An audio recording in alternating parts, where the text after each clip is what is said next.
प्रथम पूज्य भगवान गजानन की भक्ति भावना के साथ पूजा अर्चना करने का पर्व गणेश महोत्सव शुरू हो चुका है।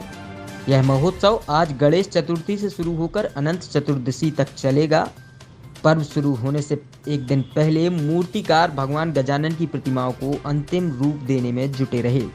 स्थानीय मोटे के महावीर मंदिर में भगवान गणेश की प्रतिमाएं बना रहे मूर्तिकार गणेश प्रजापति ने बताया कि 2 माह पहले से वे प्रतिमाएं बनाने का काम शुरू कर देते हैं।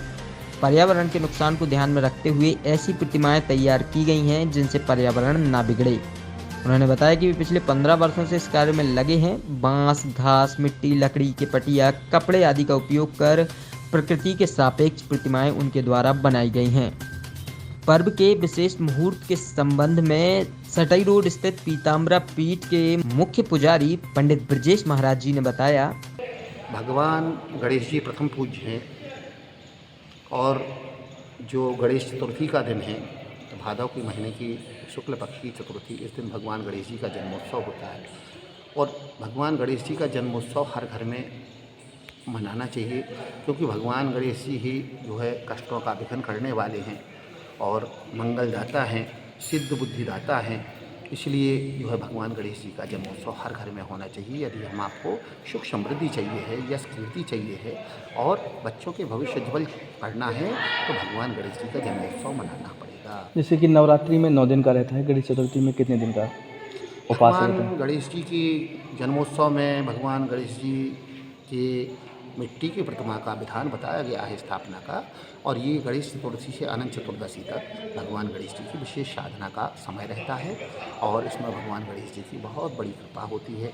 भगवान गणेश जी का तो निरंतर ही ध्यान कर सकते हैं, हमेशा करना चाहिए, लेकिन इनका बड़ा महत्व होता है इन दिनों का, जिसमें एक मिट्टी की प्रतिमा में भगवान गणेश जी की साधना होती है। इसके विधि विधान क्या है? पूजा कैसे मतलब रोज लोग कर सकते हैं क्या? भगवान की पूजा बड़ी सरल है भगवान गणेश जी की, और सभी परिवार के सदस्य मिलकर के भगवान गणेश जी की स्वयं स्थापना करें।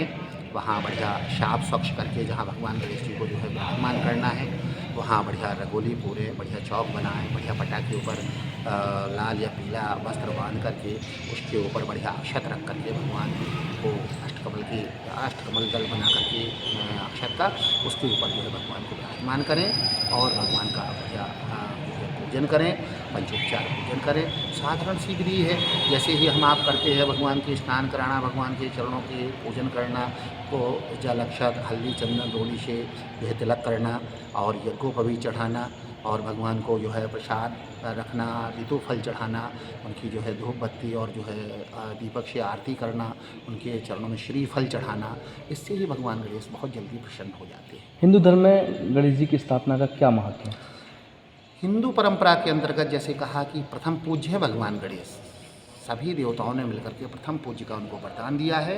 इसलिए यदि हमको किसी भी देवता की कृपा चाहिए है, क्योंकि सारे देवताओं के पास में जीवन से जुड़ा हुआ कोई ना कोई विभाग है, तो किसी के पास अन्न का विभाग है, किसी के पास द्रव्य का विभाग है, किसी के पास औषधि का विभाग है, किसी के पास वर्षा का विभाग है, जल का विभाग है, लेकिन सभी देवताओं ने मिलकर के प्रथम पूज्य भगवान गणेश जी को कहा है। इसलिए भगवान गणेश जी की जो है साधना करना बहुत आवश्यक है। इनके जन्मोत्सव में अपन को अपने घर में उनका जन्मोत्सव मनाना ही पड़ेगा, और जो भी भादों की शुक्ल पक्ष की चतुर्थी रहती है, जिस दिन भगवान गणेश जी का जन्मोत्सव होता है, उससे अनंत चतुर्दशी तक मिट्टी की प्रतिमा में जो भी साधना करते हैं, उससे अपने घर में यश कीर्ति सुख समृद्धि और जो है बच्चों का भविष्य उज्ज्वल रहता है। इसलिए भगवान गणेश जी की साधना करना बहुत आवश्यक है। पूजा अर्चना करते समय, स्थापना करते समय कौन सी ऐसी गलतियां हैं जो लोग ना करें? और सबसे पहली तो गलती यही है कि हम आपको क्रोध बिल्कुल नहीं करना है, किंचित मात्र भी नहीं करना है। पूरे परिवार को बहुत प्रसन्नता के साथ एकाग्रचित्त होकर के भगवान का ध्यान करना है। किसी के भी प्रति अपन को कोई भी द्वेष भाव मन में ना हो, एकाग्रचित्त होकर के प्रसन्न चित्त होकर के अपने शांताय सुखाय के लिए, अपने परिवार की शांताय सुखाय के लिए, अपने जो है मोहल्ले और कॉलोनी की शांताय सुखाय के लिए, अपने नगर के शांताय सुखाय के लिए, और यहाँ तक कि अपने देश और अपने पूरे विश्व के शांताय सुखाय के लिए मन में विचार रहना चाहिए। चंद्रमा माला क्या आपने बताया था पॉइंट? ये कहा गया है कि जो भी गणेश चतुर्थी होती है, इस दिन की रात्रि का चंद्रमा देखना वर्जित है, क्योंकि इसको देखने से दोष लग जाते हैं। इसलिए उस दिन जो है रात्रि में गणेश चतुर्थी के दिन चंद्रमा की वजह से